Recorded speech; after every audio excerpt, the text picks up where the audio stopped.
กับสวัสดีค่ะพ่อแม่พี่น้องปองปายสู่ขู่สุขคนมือนี้พบกับหนุ่ยช่องผ้าตำยำแซบชาแนลนะคะ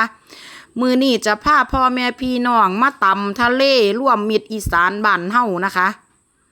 ไปตำกันเลยนะคะ คุณขอมาเราจัดให้นะคะมือนี้ก็จะใส่เป็นปลาหมึกนะคะปลาหมึกนี้จะใช้เป็นคางนะคะแล้วก็จะกุ้งสด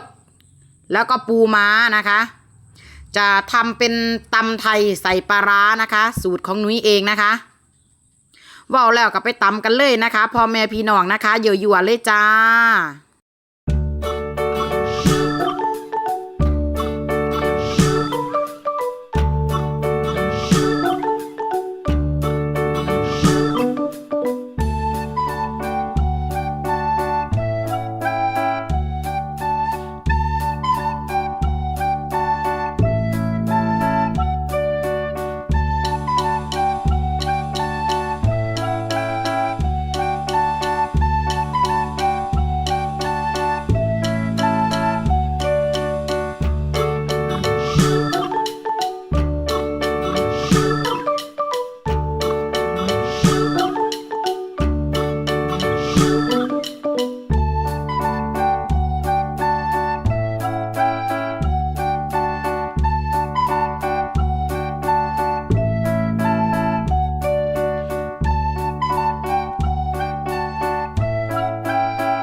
ขอบคุณพ่อแม่พี่น้องที่ติดตามรับชมนะคะ